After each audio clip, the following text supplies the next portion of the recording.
Malang, para wakil rektor, Bapak Ibu para pimpinan, para peserta webinar dengan tema Ekonomi Syariah di Indonesia, Kebijakan Strategis Pemerintah Menuju New Normal Life. Assalamualaikum warahmatullahi wabarakatuh. Puji dan syukur kehadirat Allah Subhanahu wa Ta'ala. Hari ini kita bersama hadir di kampus UIN Maulana Malik Ibrahim Malang dan juga di hadapan dan juga di virtual Bapak Ibu semua dalam rangka untuk mengikuti kegiatan webinar dengan tema Ekonomi Syariah di Indonesia, Kebijakan Strategis Pemerintah Menuju New Normal Life.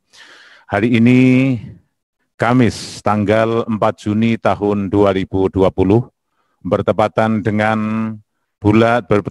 dengan tanggal 12 Syawal 1441 Hijriah.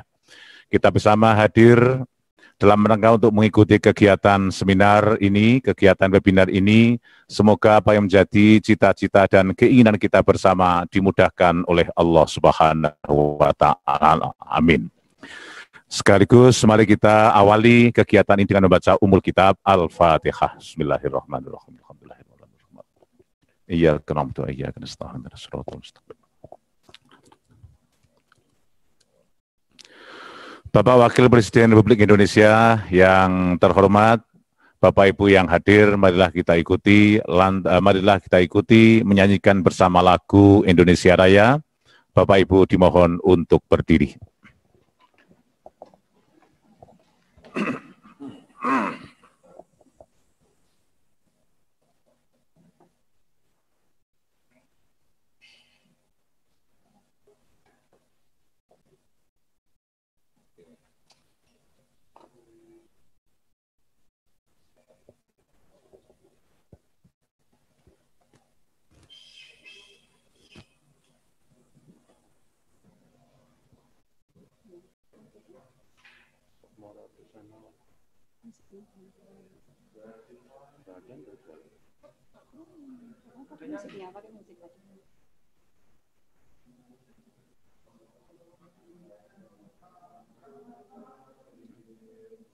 Marilah kita berseru, Indonesia bersatu.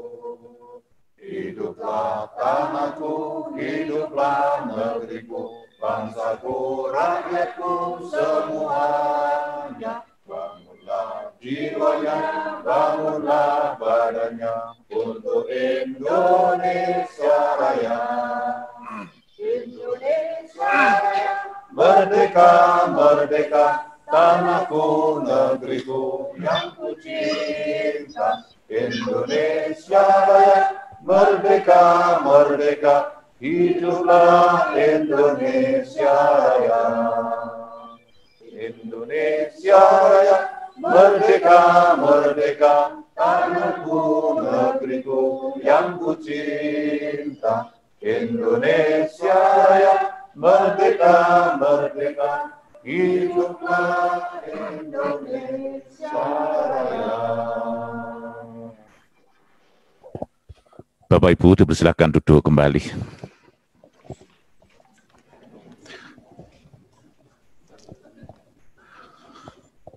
Bapak Wakil Presiden Republik Indonesia yang terhormat, Bapak Rektor yang kami hormati, Bapak Ibu semua yang berbahagia. Selanjutnya marilah kita ikuti sebelum kita mendengarkan bersama kegiatan webinar yang akan disampaikan oleh Bapak Wakil Presiden Republik Indonesia, Profesor Dr. Kiai Haji Ma'ruf Amin. Kita ikuti sambutan Rektor UIN Maulana Malik Ibrahim Malang pada yang terhormat Profesor Dr. Haji Abdul Haris. Disilahkan. Assalamualaikum warahmatullahi wabarakatuh. Bismillahirrahmanirrahim. Alhamdulillahi rabbil alamin. Wassalatu wassalamu ala asyrafil anbiya wal mursalin. Sayyidina wa maulana Muhammadin wa ala alihi wa sahbihi ajmain amma ba'du. Allahumma aftah alaina hikmatak wa ansyur alaina rahmatak ya dal jalali wal ikram. Yang terhormat Bapak Wakil Presiden Republik Indonesia dan seluruh staf ahli Wakil Presiden Republik Indonesia yang saya hormati. Ketua dan Sekretaris Senat UIN Maulana Malik Ibrahim yang saya hormati. Para wakil rektor yang saya hormati, para dekan, wakil dekan, dan seluruh undangan yang saya hormati, dan seluruh peserta webinar yang saya hormati. Alhamdulillahirrahmanirrahim, pagi ini kita bisa mengikuti acara yang amat sangat penting. Acara ini dihadiri oleh Wakil Presiden Republik Indonesia. Selain beliau menjadi pejabat negara, beliau adalah seorang profesor, seorang guru besar Ekonomi Syariah UIN Maulana Malik Ibrahim. Tepuk tangan untuk ini. Sehingga kehadiran beliau dalam acara ini ada dua misi. Yang pertama sebagai pejabat dan sebagai seorang ekspert dalam bidang ekonomi syariah. Maka pantas kalau hari ini kita membincang dalam seminar ini dengan tema ekonomi syariah.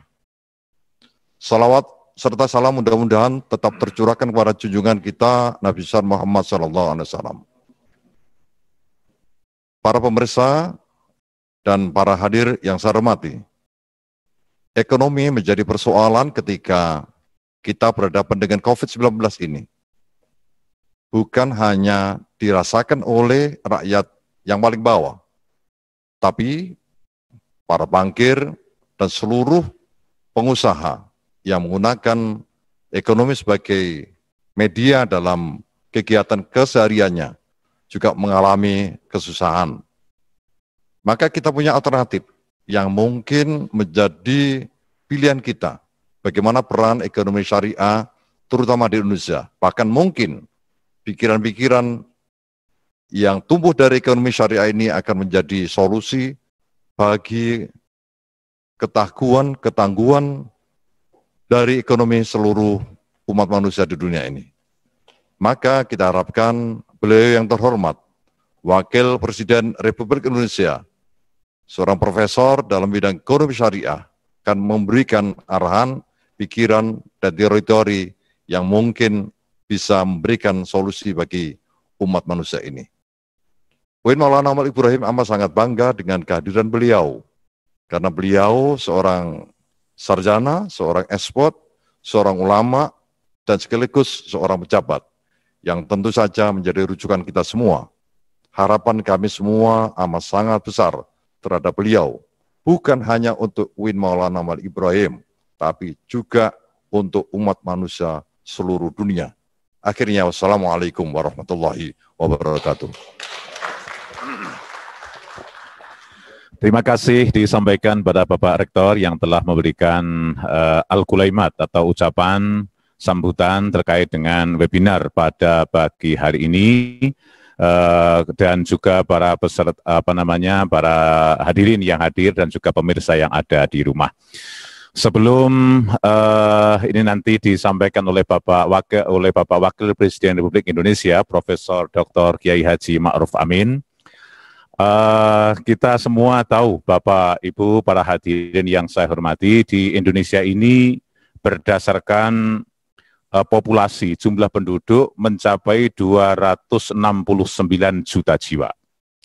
Ini populasi ini mayoritas 87% adalah beragama Islam. Kalau kita melihat dari sisi itu bahwa industri halal di Indonesia ini pasti memberikan peningkatan yang luar biasa seiring dengan dinamika jumlah penduduk yang Muslim mayoritas itu. Namun nyatanya di Indonesia ini sebagai negara yang Muslim mayoritas ini masih kalah bila dibandingkan dengan negara-negara lain yang jumlah mayoritas Muslimnya lebih tinggi dari kita. Kalau kita ambil dari Brazil misalnya, Brazil itu pada tahun 2017 kalau tidak salah, ini menjadi pengekspor industri halal di dunia itu paling tinggi. Apakah menyangkut itu masalah minuman, makanan, kemudian fashion, fashion dan lain sebagainya. Ini termasuk paling tinggi, mencapai 5,5 miliar US dollar. Sehingga apa? Di Indonesia ini seiring dengan datangnya pandemik seperti ini sangat berefek, berimplikasi terhadap dinamika perekonomian di Indonesia. Secara langsung, dengan adanya pandemik, kalau orang Jawa bilang itu pagebluk, ini memberikan efek yang sangat besar, baik apakah itu terkait dengan kesehatan atau terkait dengan ekonomi. Oleh karena itu, kita akan mendengarkan dari paparan atau sambutan, pengarahan dari Bapak Wakil Presiden terkait dengan ekonomi syariah di Indonesia, kebijakan strategis pemerintah menuju kehidupan normal baru. Halo. Kepada yang terhormat Bapak Wakil Presiden Republik Indonesia, Profesor Dr. Kiai Haji Ma'ruf Amin, disilahkan.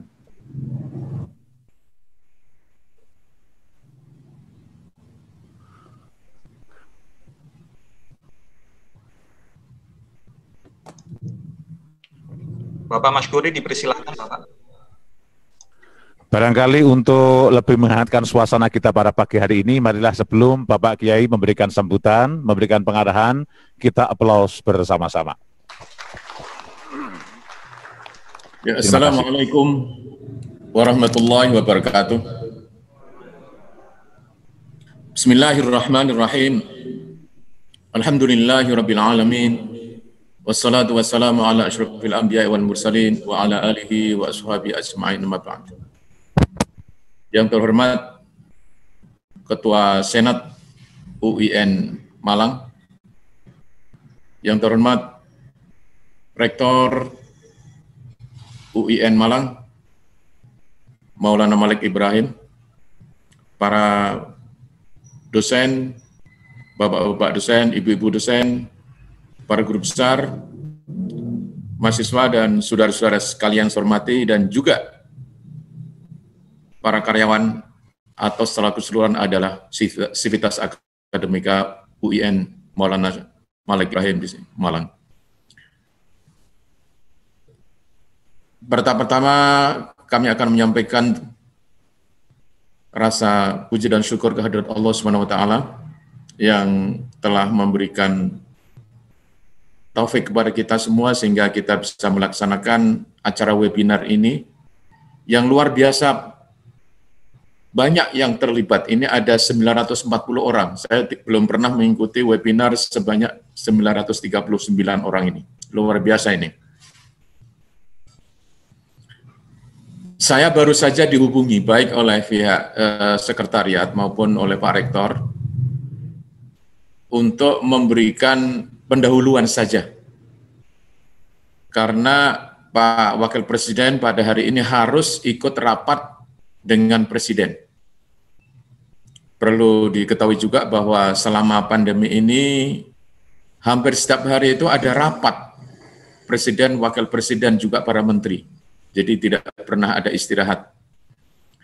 Ini juga yang mendasari kenapa beliau juga tidak bisa hadir tetapi sudah direkam. Karena beliau punya komitmen yang luar biasa tingginya terutama terhadap UIN Malang ini.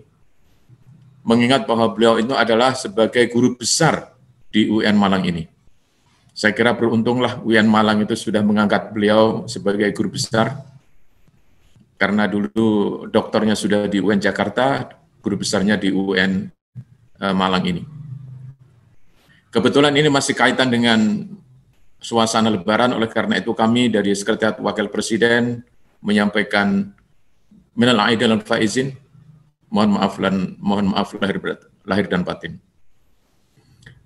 Saya tidak banyak menyampaikan sebenarnya karena nanti akan disampaikan langsung oleh Presiden, oleh Wakil Presiden, tetapi yang jelas bahwa pemerintah mempunyai komitmen yang tinggi untuk memajukan ekonomi syariah ini. Sehingga KNKS, Komite Nasional Keuangan Syariah, itu kemudian dikembangkan juga menjadi Komite Nasional Keuangan dan Ekonomi Syariah. Nah, ini ada komitmen yang luar biasa tingginya. Nah, namun kenyataannya masih belum cukup apa yang kita inginkan. Baik ya, dari kaitan dengan persoalan ada 4 faktor, ada 4 unsur yang di dalam KNKS itu. Ada kaitan dengan persoalan meningkatkan produk keuangan syariah, makanan halal, zakat dan wakaf, ada filantropi. Yang ini sebenarnya dalam beberapa hal kita sudah punya kelebihan-kelebihan, walaupun sisi lain belum. Kaitan dengan persoalan perbankan, misalnya kita masih hanya di market share sekitar 5%. Begitu juga dalam kaitan dengan halal. Tapi mungkin dalam halal yang tadi disebutkan oleh Pak Rektor tadi, itu sebenarnya kita bisa lebih kalau makanan-makanan Indonesia yang diekspor ke luar negeri itu kita masukkan. Ya misalnya Indomie. Indomie itu kan halal, produk halal kan, luar biasa di seluruh dunia ini. Bahkan Indomie itu adalah menjadi makanan terenak di dunia yang jenis ramen.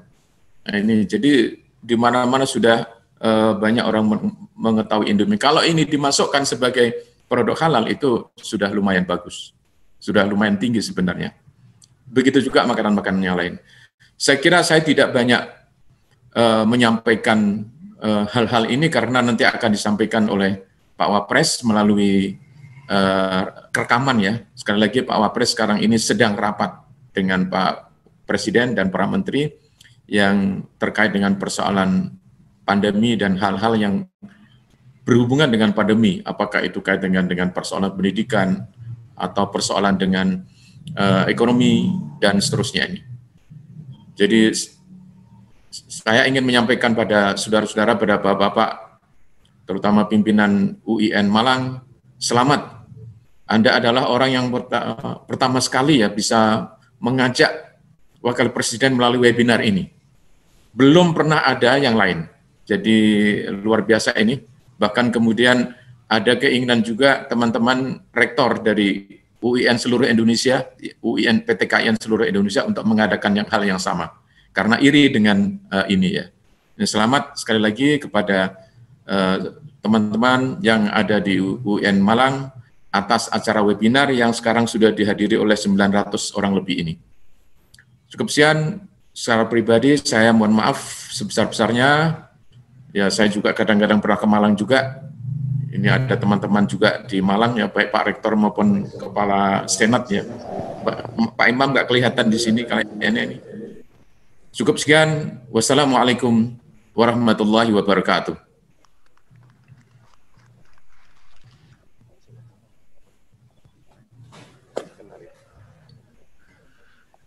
Disampaikan terima kasih kepada Bapak Profesor Dr. Haji Maskuri Abdillah selaku Sekretariat Staf Khusus Wakil Presiden Republik Indonesia. Bapak Ibu yang saya hormati, mari kita dengarkan pengarahan dari Bapak Wakil Presiden Republik Indonesia yang beliau hari ini sebagaimana informasi dari staf ahli tadi mengadakan ada kegiatan rapat terbatas dengan Bapak Presiden Republik Indonesia. Assalamualaikum warahmatullahi wabarakatuh. Bismillah, alhamdulillah, wassalatu wassalamu ala rasulillah, wa ala alihi wa sahbihi wa mawalah. Yang terhormat Profesor Dr. Haji Abdul Haris MA, Rektor Universitas Islam Negeri Maulana Malik Ibrahim Malang.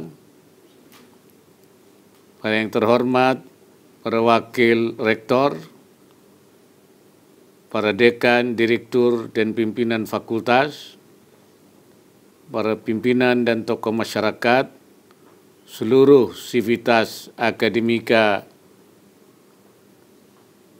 UIN Maulana Malik Ibrahim Malang, para peserta webinar Ekonomi Syariah di Indonesia. Pertama-tama, marilah kita panjatkan puji syukur kehadirat Allah Subhanahu wa Ta'ala atas limpahan rahmat dan karunia-Nya kepada kita semua sehingga kita dapat berpartisipasi dalam acara webinar dengan topik ekonomi syariah di Indonesia, kebijakan strategis menuju era new normal yang diselenggarakan oleh Universitas Maulana Malik Ibrahim Malang pada hari ini. Saat ini kita sedang mengalami cobaan yang sangat berat. COVID-19 menjadi pandemi global yang menyerang hampir semua negara di dunia. Pandemi ini dengan segala dampaknya merupakan pengalaman baru bagi kita semua, sehingga pemerintah di seluruh dunia menjadi gamang dalam mengambil kebijakan penanggulangannya. Dampak yang ditimbulkan oleh pandemi COVID-19 sangat luas dan bersifat multidimensi, sehingga memaksa semua negara menetapkan bauran kebijakan yang belum pernah dilakukan sebelumnya. Pemerintah di berbagai belahan dunia menerapkan kebijakan pembatasan pergerakan masyarakat dalam rangka mengurangi penularan COVID-19. Beberapa negara menerapkan kebijakan yang ekstrim seperti lockdown. Tetapi kita memilih untuk menerapkan pembatasan sosial berskala besar, PSBB. Ini yang sering disebut sebagai bekerja, belajar, dan beribadah dari rumah. Apapun kebijakan pembatasan yang diambil berdampak terhadap kegiatan ekonomi. Hampir semua negara mengalami perlambatan pertumbuhan ekonomi yang sangat signifikan. Pemerintah dalam mengatasi pandemi COVID-19 menempatkan kesehatan dan keselamatan masyarakat sebagai prioritas utama. Karena itu, upaya pertama yang dilakukan oleh pemerintah adalah memutus penyebaran virus agar masyarakat tidak terinfeksi. Hifdzun nafas dalam bahasa agamanya. Upaya kedua adalah meningkatkan kapasitas pelayanan medis agar mereka yang telah terpapar dapat ditangani dengan baik. Upaya ketiga adalah membangun mekanisme untuk melacak masyarakat yang berpotensi terpapar melalui pelaksanaan tes COVID-19 secara masif, serta menerapkan protokol isolasi diri yang ketat. Dan upaya yang keempat adalah menerapkan PSBB dengan menerapkan protokol kesehatan secara disiplin. Upaya pemerintah dilanjutkan dengan melaksanakan sejumlah program jaring pengaman sosial untuk mengurangi beban masyarakat yang terdampak.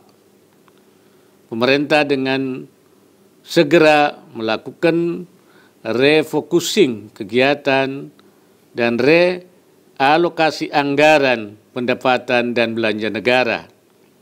Pelebaran defisit juga dilakukan dan dimaksudkan untuk dapat memberikan keleluasaan dalam menangani permasalahan kesehatan sehubungan dengan pandemi COVID-19, serta menyediakan anggaran bantuan sosial yang cukup besar. Dan selanjutnya pemerintah juga memberikan stimulus baik fiskal maupun non-fiskal, serta memastikan anggaran tersedia untuk program pemulihan ekonomi. Usaha mikro, kecil, dan menengah (UMKM) yang merupakan tempat dari sebagian besar masyarakat menggantungkan hidupnya tidak luput dari imbas pandemi COVID-19.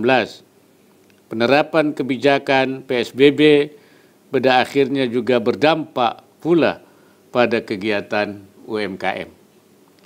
Berbagai kebijakan diambil oleh pemerintah dalam rangka mempertahankan keberlangsungan UMKM dalam masa pandemi COVID-19 ini. Kebijakan yang diambil antara lain pemberian insentif pajak untuk wajib pajak UMKM melalui pembebasan tarif pajak penghasilan atau PPH, relaksasi dan restrukturisasi kredit bagi UMKM, pemberian subsidi bunga kredit bagi UMKM, serta berbagai kebijakan lainnya. Selanjutnya, UMKM perlu dipersiapkan agar dapat langsung bergerak setelah masa pandemi COVID-19 berlalu. Hal ini pada saatnya akan dilakukan melalui perluasan pembiayaan kredit, modal kerja, dan skema penjaminannya. Menjaga keberlangsungan UMKM serta mempersiapkan agar dapat segera pulih sangat penting, mengingat UMKM sebagian besar dikelola oleh umat. Hal ini menjadi penting karena ke depan kita akan terus mengembangkan ekonomi dan keuangan syariah. Berbicara mengenai potensi ekonomi dan keuangan syariah, terlepas dari adanya pandemi COVID-19, masyarakat Muslim Indonesia merupakan bagian dari kelas menengah yang perkembangan kemampuan ekonominya sangat cepat dan dinamis. Mereka membutuhkan pilihan produk, jasa, dan keuangan yang sesuai dengan prinsip yang dianutnya. Samping itu, kebutuhan akan produk halal merupakan bagian dari gaya hidup kelas menengah Muslim yang dinamis tadi. Namun demikian, pengembangan ekonomi dan keuangan syariah masih jauh dibandingkan dengan potensinya. Oleh karena itu, kita tentu perlu mendorong agar keuangan syariah dapat terus berkembang dan menjadi penggerak ekonomi nasional. Potensi lainnya yang perlu dimanfaatkan adalah terkait dengan industri produk halal. Selain untuk mengisi kebutuhan domestik yang sangat besar, kita perlu juga mengambil peran dalam perdagangan produk halal global. Pasar global memiliki potensi yang sangat besar. Pada tahun 2017, produk pasar halal dunia mencapai 2,1 triliun US dollar dan akan berkembang terus menjadi 3 triliun US dollar pada tahun 2023. Kita harus dapat memanfaatkan potensi pasar halal dunia ini dengan meningkatkan ekspor kita yang saat ini baru berkisar 3,8% dari total pasar halal dunia. Kita harus bisa mengejar Brazil yang berdasarkan laporan Global Islamic Economic Report tahun 2019 merupakan eksportir produk makanan dan minuman halal termasuk daging sapi dan unggas nomor 1 dunia dengan nilai 5,5 miliar US dollar. Potensi produk halal lain adalah dalam bidang modest fashion seperti hijab, pakaian muslim. Lainnya, saat ini modest fashion semakin digemari sehingga brand-brand fashion besar juga ikut memproduksi hijab dan pakaian muslim. The State of Global Islamic Economy Report 2018-2019 mencatat bahwa lebih dari 270 miliar US dollar dibelanjakan muslim seluruh dunia untuk modest fashion pada tahun 2017. Angka ini diperkirakan akan meningkat menjadi 361 miliar US dollar pada tahun 2023. Hal ini tentu merupakan peluang bagi Indonesia, baik untuk pasar domestik maupun untuk ekspor. Oleh karena itu, kebijakan pemerintah ke depannya adalah mendorong industri produk halal menjadi produsen untuk pasar domestik sekaligus juga eksportir produk-produk halal untuk pasar halal dunia. Semua rencana besar tadi sesuai dengan Peraturan Presiden Nomor 28 Tahun 2020 tentang Komite Nasional Ekonomi dan Keuangan Syariah yang dipimpin langsung oleh Presiden dan Wakil Presiden. Selain itu juga Presiden menugaskan saya sebagai Ketua Harian untuk menjalankan KNEKS sehari-hari. Sebagai bagian dari transisi sambil ditemukannya vaksin dan obat, saat ini pemerintah dengan sangat serius mengkaji penerapan tatanan baru atau new normal. Upaya ini adalah untuk mempersiapkan masyarakat menuju tatanan baru yang aman COVID-19, namun tetap produktif. Hal ini juga dilakukan untuk mendorong pergerakan ekonomi termasuk ekonomi syariah. Pemberlakuan tatanan baru dan mengakhiri pelaksanaan PSBB dilakukan bila prasyarat yang ditetapkan oleh WHO sudah terpenuhi. Prasyarat pertama, penularan virus sudah terkendali. Penularan ditunjukkan dengan rasio penyebaran RO dalam satu wilayah berada di bawah 1 selama 2 minggu berturut-turut. Prasyarat kedua adalah tersedianya layanan dan sistem kesehatan untuk menangani kasus COVID-19 baru. Prasyarat ketiga adalah kemampuan dalam melakukan pelacakan yang ditandai dengan kecukupan jumlah pelaksanaan testing. Selain itu, perubahan perilaku masyarakat yang tidak bisa ditawar dalam kondisi tatanan baru tersebut adalah pelaksanaan protokol kesehatan yang ketat dalam setiap kegiatan sosial dan ekonomi masyarakat, termasuk kewajiban memakai masker, physical distancing, selalu mencuci tangan, dan perilaku hidup sehat. Pelaksanaan menuju tatanan baru juga dilakukan secara bertahap. Pelaku ekonomi termasuk ekonomi syariah dapat menyesuaikan diri dengan tahapan tersebut. Kegiatan usaha yang berkaitan dengan penyediaan makanan dan minuman seperti restoran akan lebih dahulu dibuka secara terbatas dan menyusul kegiatan ekonomi lain yang berskala besar seperti pusat perbelanjaan.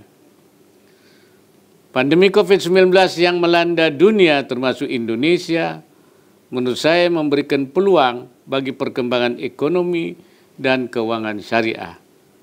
Pemberlakuan tatanan baru di mana aspek kesehatan dan higienitas menjadi hal yang mutlak, disinilah peluang industri produk halal yang jika diterapkan secara baik, insya Allah dapat menjadi pilihan. Selain itu, produk-produk yang berhubungan dengan kesehatan juga menjadi peluang baru. Pelaku ekonomi syariah dapat turut menyediakan berbagai produk dan jasa yang terkait, seperti penyediaan masker, hand sanitizer, pelindung wajah, yang sebagian besar juga dapat dikerjakan oleh UMKM. Hal lain yang perlu diperhatikan berkait penerapan tatanan baru ini adalah terjadinya perubahan kebiasaan masyarakat.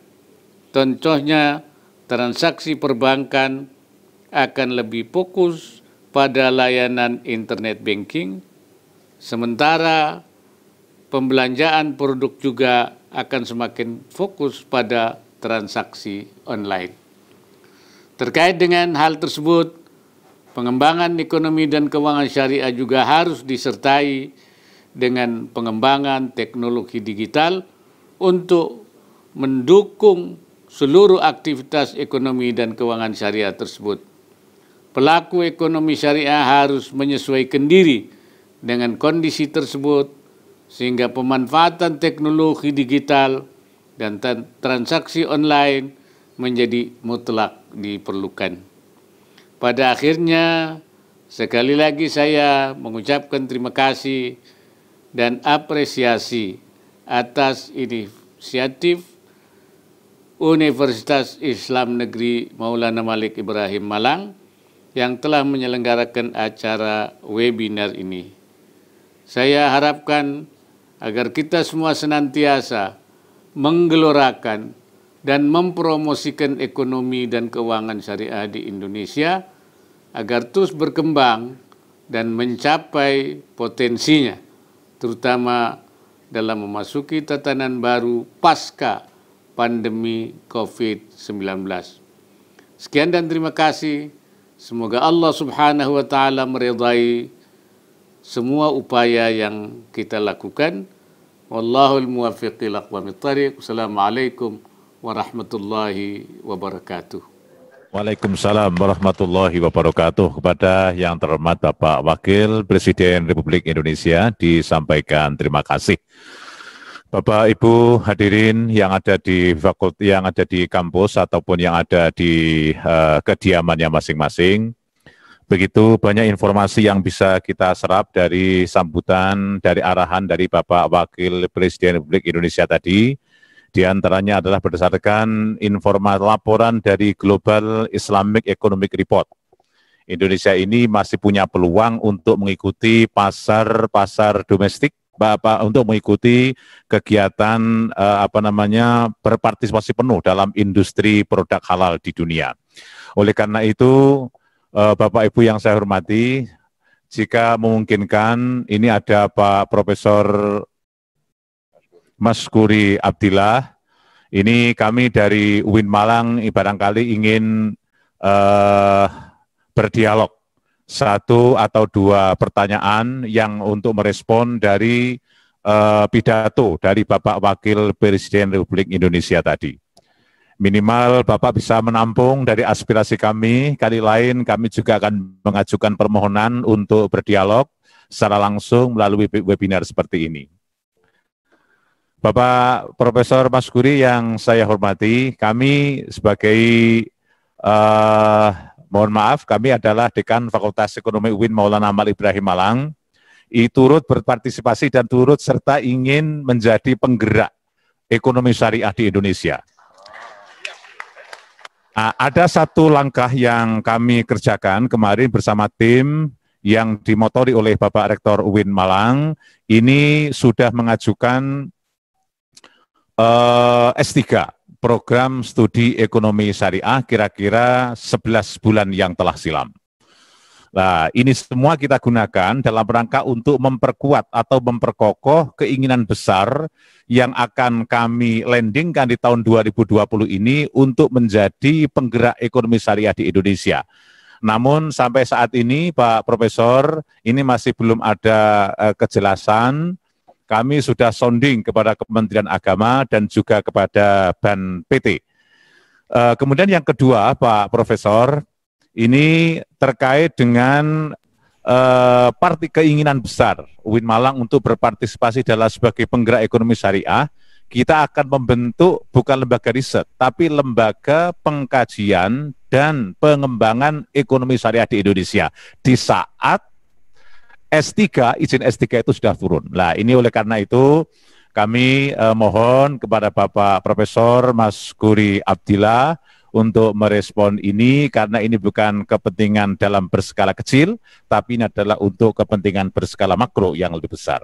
Barangkali ini yang bisa saya sampaikan sebagai yang pertama kali, barangkali ada yang ingin ditambahkan dari Bapak Rektor atau dari yang lain, dipersilahkan. Monggo. Ibu Profesor Tuti Hamidah dari Lembaga Penelitian dan Pengabdian Masyarakat. Monggo, Ibu.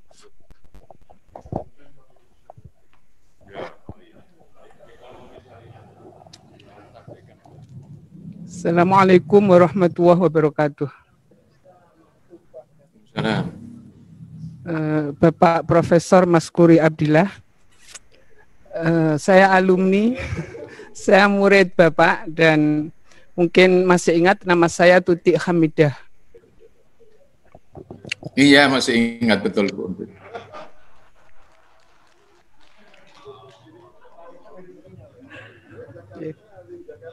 Iya. Karena saya yang ngetes saya masuk itu Profesor Maskuri. Profesor Maskuri yang saya hormati, bergembira sekali kita bisa dialog walaupun lewat online bersama Pak Rektor dan seluruh jajaran pimpinan UIN Malang. Saya ingin menyampaikan bahwa produk halal yang diharuskan oleh undang-undang untuk memiliki sertifikasi halal itu merupakan peluang sekaligus tantangan bagi pengusaha-pengusaha skala menengah dan besar. Itu tentu merupakan peluang karena produknya akan menjadi lebih diminati karena aman bagi umat Islam. Tetapi bagi pengusaha kecil, apalagi yang kaki lima, itu merupakan tantangan besar karena mereka bukan tidak mau mengajukan sertifikasi halal, tetapi biaya maupun prosedurnya itu tidak terjangkau. Padahal kaki lima ini produk-produknya itu sangat menjadi kebutuhan di lingkungan kampus, di lingkungan sekolah, dan juga di pariwisata karena menyediakan jajanan yang murah meriah. Nah, alangkah sayangnya ini kalau tidak tersentuh oleh sertifikasi halal yang menjamin kehalalannya. Sebab itu, UIN Malang membentuk ini pusat studi atau pusat halal Thayyib Center dalam rangka pengabdian kepada pengusaha-pengusaha kecil ini untuk mendampingi supaya mereka ini mengerti Thayyib dan halal, bagaimana menyajikan produk-produk yang sehat sekaligus halal. Juga kami mendampingi UMKM yang layak, yang mampu untuk mendapatkan sertifikasi halal. Jadi HTC itu sudah berumur 2 tahun, ya, Halal Thayyib Center UIN Malang itu sudah berumur 2 tahun, dan kami sudah berkiprah untuk pengabdian lewat dosen-dosen, ya, sekaligus juga dengan Fakultas Ekonomi UMKM itu tadi, dalam pengabdian dosen untuk mendampingi supaya mereka ini teredukasi tentang Thayyib halal di dalam menyajikan produk-produk mereka. Ya, masyarakat kecil yang membutuhkan ini. Untuk itu, Bapak, kami mohon pengarahan agar HTC kami ini lebih bisa maksimal di dalam melakukan kajian maupun pengabdian ke depan. Jadi mohon pengarahannya supaya apa yang sudah kami lakukan itu lebih bisa bermanfaat bagi masyarakat yang membutuhkan. Mungkin itu saja, Profesor Maskuri. Terima kasih. Assalamualaikum warahmatullahi wabarakatuh. Sudah ya ini ya.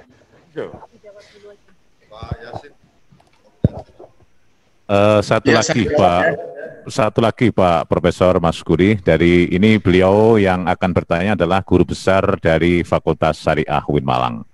Perlu saya informasikan pada Bapak Ibu juga pemirsa, saya melihat barusan di laporan itu yang mengikuti kegiatan ini adalah PT KIN seluruh Indonesia. Ada WR, ada para wakil rektor, para dekan, dan juga Asosiasi Fakultas Ekonomi dan Bisnis. Dan juga rektor PT KIN juga banyak yang ikut dalam kegiatan ini. Tokoh-tokoh masyarakat sangat antusias mengikuti kegiatan ini. Ikatan Ahli Ekonomi Islam Indonesia juga bersama dengan kegiatan ini. Oleh karena itu, ini ada satu lagi pertanyaan dari Guru Besar Fakultas Syariah UIN Malang, pada yang terhormat Profesor Nur Yasin, disilahkan.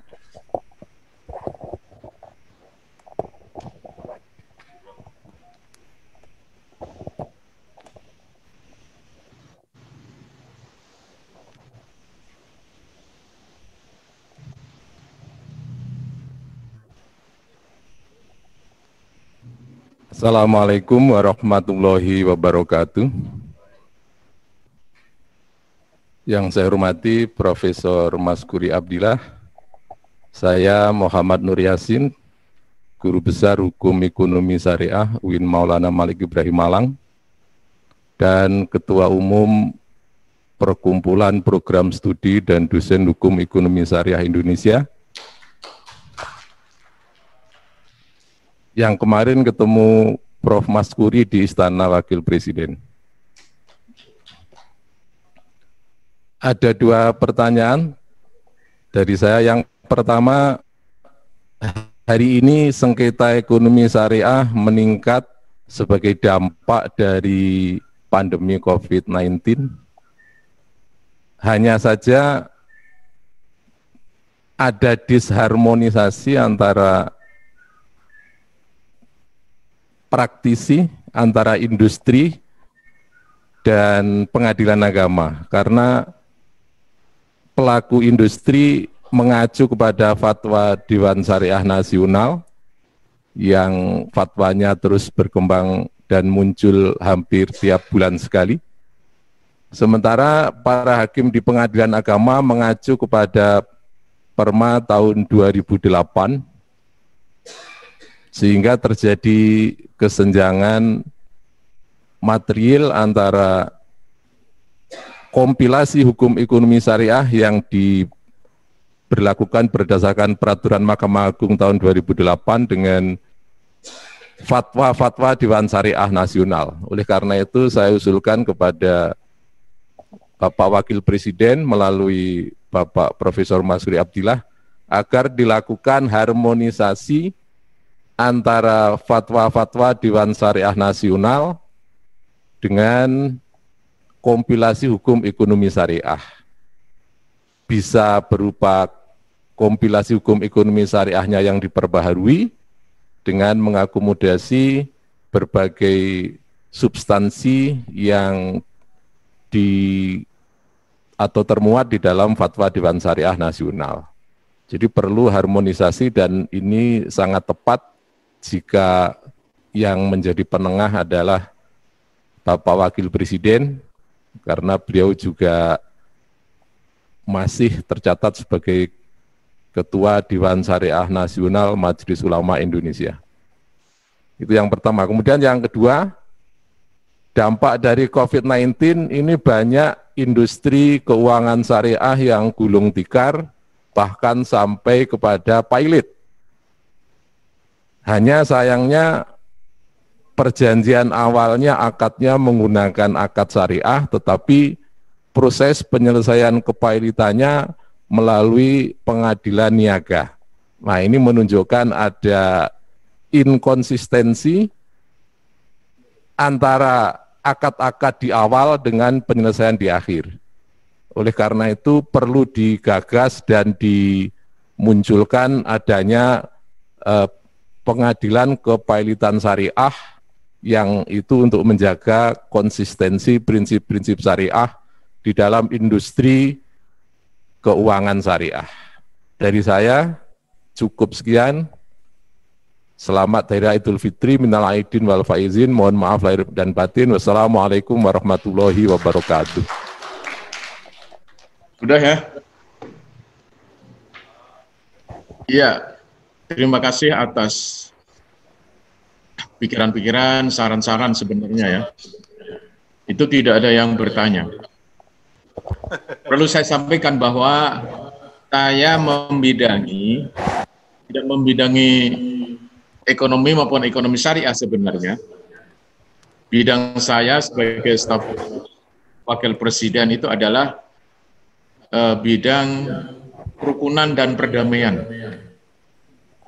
Jadi kalau kaitan dengan persoalan konflik antar beragama, masalah teroris dan seterusnya, itu yang saya membidangi.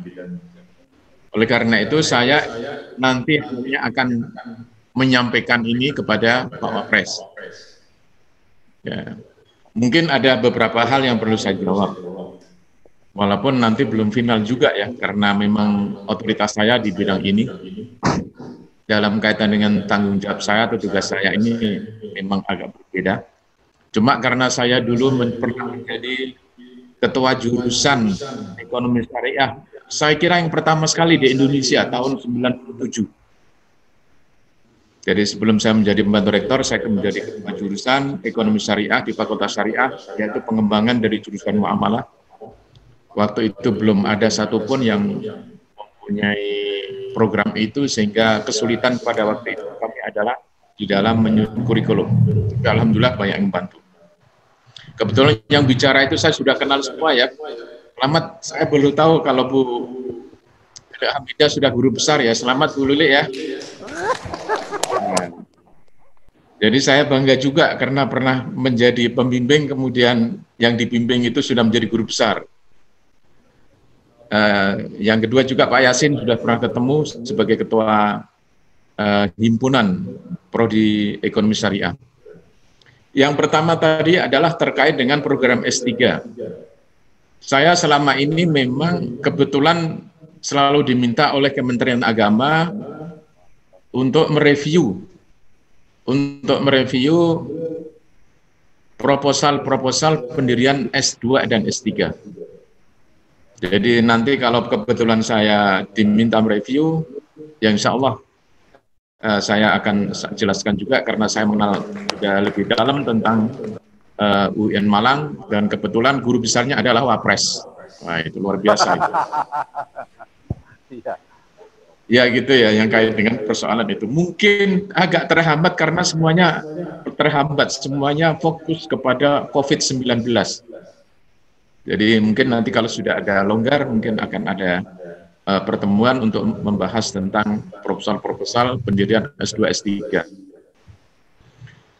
Kemudian kalau itu sudah menjadi ada program S3 dan UIN Malang akan mendirikan lembaga studi dan riset, saya kira bagus sekali.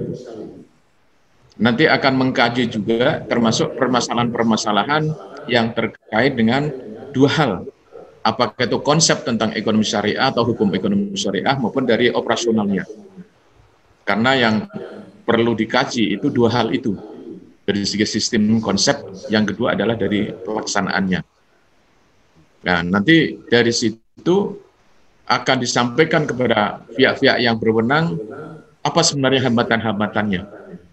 Termasuk tadi dari segi konsep atau dari segi konsep tadi adalah katanya ada benturan antara fatwa DSN dengan kompilasi hukum Islam tentang ekonomi syariah. Saya mohon maaf, saya belum pernah melihat kompilasinya itu ya. Kalau fatwa DSN saya sudah semuanya sudah membaca, termasuk juga yang sudah dijadikan sebagai peraturan BI maupun peraturan OJK. Itu memang fatwa itu tidak mengikat, tapi ketika ingin dijadikan sebagai peraturan yang mengikat, maka harus diputuskan sebagai peraturan BI. Kalau dulu ya, sekarang sudah menjadi peraturan OJK. Ini hal yang menurut saya bagus sekali. Yang ketiga adalah kaitan dengan persoalan halal. Saya kira Malang itu sekarang dalam tanda kutip mendominasi halal ya. Karena Badan Jaminan Halal Nasional itu dipimpin oleh orang Malang. Walaupun itu adalah Brawijaya ya. Jadi sudah luar biasa, dan bahkan 4 bulan yang lalu itu ada seminar di Brawijaya tentang industri halal. Pak Wapres juga datang, itu kebetulan juga mendampingi beliau ke Brawijaya. Ya, ini yang saya lihat dari situ bagus sekali ya, kaitan dengan persoalan komitmen pada industri halal. Tetapi tadi kaitan dengan UMKM tadi ya, sebenarnya di dalam Undang-Undang Produk Halal itu sudah ada kejelasan bahwa kalau industri kecil dan mikro ya, industri mikro dan industri kecil itu bebas gratis sebenarnya untuk mendapatkan sertifikasi halal. Jadi itu. Yang masih ada perbedaan adalah industri menengah itu cukup banyak juga, kalau juga dibiayai oleh negara itu agak terlalu berat. Tetapi yang industri kecil dan mikro itu sudah pasti bahwa itu gratis dibiayai oleh negara. Jadi tidak ada alasan kalau nanti ada pihak-pihak yang memintanya. Nah, memang dulu ketika itu semuanya masih di bawah Majelis Ulama ya, itu memang Majelis Ulama tidak ada dana dari negara yang mengambil dari iuran. Tetapi ketika ini sudah BPDHL ya Bapak, dan Jaminan Halal Nasional, nanti semuanya adalah gratis. Hanya persoalannya adalah, ini informasi yang saya terima, Badan Jaminan Halal itu memang masih dalam tahap transisi sekarang ini, masih belum sepenuhnya operasional. Itu saya kira kita tinggal menunggu saja saatnya bahwa nanti betul-betul bahwa sertifikasi itu adalah gratis, itu ya. Ini yang saya kira tadi sudah disampaikan semua, dan persoalan tadi yang disampaikan adanya ada perbedaan-perbedaan antara hasil dari DSN, fatwa DSN dengan kompilasi, itu saya kira lebih bagus juga kalau itu disampaikan sebenarnya. Ya, ini fungsi dari lembaga kajian dan lembaga penelitian itu adalah termasuk meneliti produk-produk fatwa yang ada. Bahkan bisa juga dilihat dari sisi misalnya tidak hanya dari Indonesia, tetapi juga dari luar negeri. Karena kebetulan 2 tahun lalu saya mengadakan penelitian di Bahrain dan Malaysia. Di Bahrain itu yang di sana ada IOV ya, itu saya datang ke sana. Saya juga termasuk datang ke Universitas di Bahrain. Harapan orang Bahrain terhadap orang Indonesia itu sangat besar. Karena sekarang itu kan banyak yang merujuk ke Bahrain, IOV itu. Menginginkan ada keterlibatan, ada kontribusi ulama-ulama atau sarjana-sarjana Indonesia di dalam keuangan syariah internasional, terutama dalam sistem, baik itu sistem manajemennya atau sistem akuntansinya. Karena harapan mereka adalah Indonesia itu adalah negara muslim terbesar di dunia. Akan tetapi kontribusinya secara internasional dalam kaitan dengan persoalan penyusunan tadi ya, konsep tentang manajemen maupun akuntansi syariah itu masih belum cukup. Ya, jadi mereka meminta orang-orang Indonesia untuk terlibat di situ, tapi dengan catatan bisa bahasa Arab dengan bahasa Inggris. Saya kira itu yang agak sulit, yang bisa lancar bahasa Arab dengan bahasa Inggris. Itu yang mereka minta. Dengan demikian, kita memang tidak hanya di tingkat nasional saja, tetapi juga berkontribusi di tingkat internasional, terutama sekali AWF itu ya. Itu akan bagus sekali ya. Ini saya kira nanti diharapkan dengan adanya S3, program S3, kemudian lembaga penelitian dan kajian tentang ekonomi syariah. Kalau di ekonomi syariah itu hanya istilah di Indonesia. Secara akademik namanya adalah Islamic Economics, Al-Iqtisad Al-Islami. Sehingga ketika saya menjadi direktur pasca sarjana pun saya menggunakan istilah-istilah itu dengan istilah ekonomi Islam, tetapi akademik. Istilah ekonomi syariah itu ada di Indonesia karena dulu ada keberatan pihak-pihak tertentu menggunakan istilah Islam, sehingga kemudian dicari jalan keluarnya menjadi ekonomi syariah atau perbankan syariah. Tetapi secara akademik, kita menggunakan lebih baik istilah-istilah yang sesuai dengan akademik, karena memang akademik itu sifatnya universal, sehingga komunikasi dengan kita dengan pihak-pihak luar, apalagi dalam bahasa Arab maupun dalam bahasa Inggris itu mudah. Oke. Good mereka. Saya kira demikian ya hal-hal yang saya sudah disampaikan tadi. Iya, terima kasih Pak Profesor Maskuri. Ini barangkali tidak adil rasanya ya, karena pemirsa yang kita lihat di dalam itu di komputer kita itu ada 900.000 lebih ya, dan itu ada juga dari luar. Oleh karena itu barangkali ada satu saja pertanyaan, karena dari dalam sudah, barangkali yang dari luar. Bapak-bapak yang ini silakan, Bapak Ibu yang bergabung dengan ini, kalau ingin bertanya kepada satu orang saja, saya kasih kesempatan, dipersilahkan.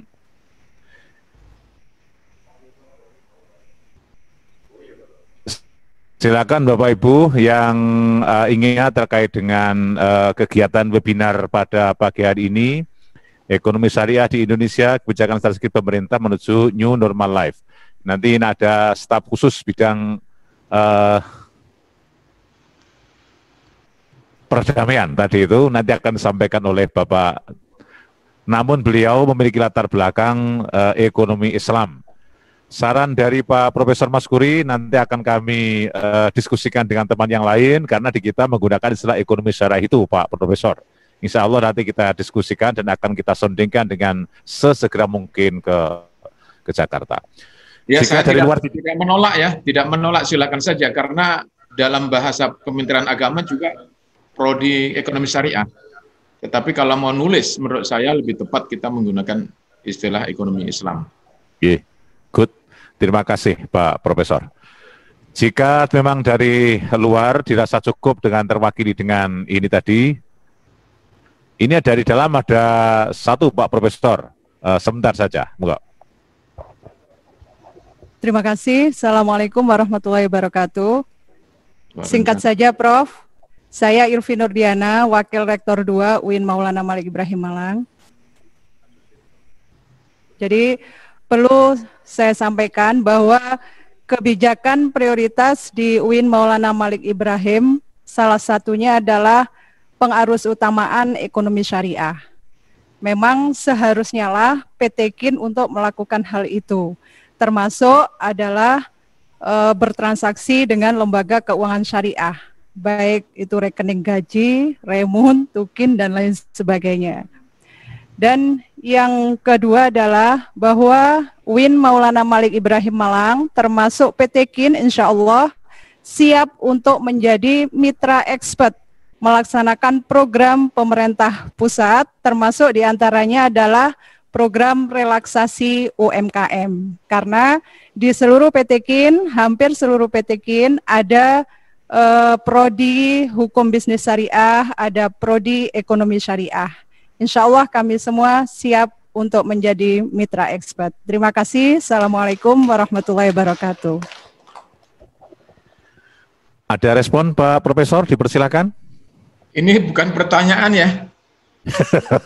Pertanyaan dari saya. Ya kami terima saja, itu saya kira bagus ya. Jadi bagus, ya. Ini kami sampaikan nanti kepada Pak Wapres juga. Ya. Oke. Ya begitu. Terima kasih Pak Profesor, Bapak Ibu yang saya hormati, dan kami sebelum ini ditutup dengan pembacaan doa, saya tidak usah menyimpulkan, nanti malah salah kalau saya simpulkan Pak Profesor ya. Ini ada closing remark dari Bapak Rektor kepada yang terhormat Profesor Dr. Haji Abdul Haris, disilakan. Atas nama pimpinan UIN Maulana Malik Ibrahim menyampaikan banyak terima kasih kepada Bapak Wakil Presiden, Bapak Profesor Dr. Maskuri Abdillah yang telah sudi dan berkenan untuk menyampaikan pikiran-pikiran dan merespon keinginan ini, dan mudah-mudahan kita bisa teruskan dengan seminar langsung maupun tidak langsung, dan ini akan memberikan kontribusi kepada pengembangan ekonomi, utamanya ekonomi di Indonesia dan umumnya di dunia. Dan sekali lagi saya sampaikan terima kasih. Wassalamualaikum warahmatullahi wabarakatuh. Untuk keberkahan pada pertemuan siang hari ini, marilah kita hening sejenak, kita hadapkan jiwa raga kita kepada Allah Subhanahu wa Ta'ala untuk mengikuti pembacaan doa yang akan dipandu oleh yang terhormat Kiai Haji Isrokun Naja Ahmad. Disilahkan.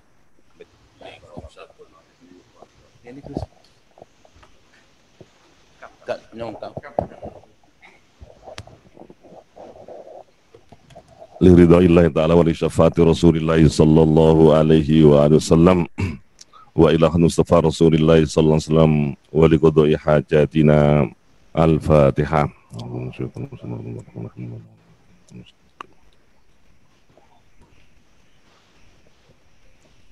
Bismillahirrahmanirrahim. Alhamdulillahirabbil alamin. Hamdan yuwafi ni'amahu wa mazidah. Ya Rabbana lakal hamdu kama yanbaghi li jalali wajhil karim wa sultanik.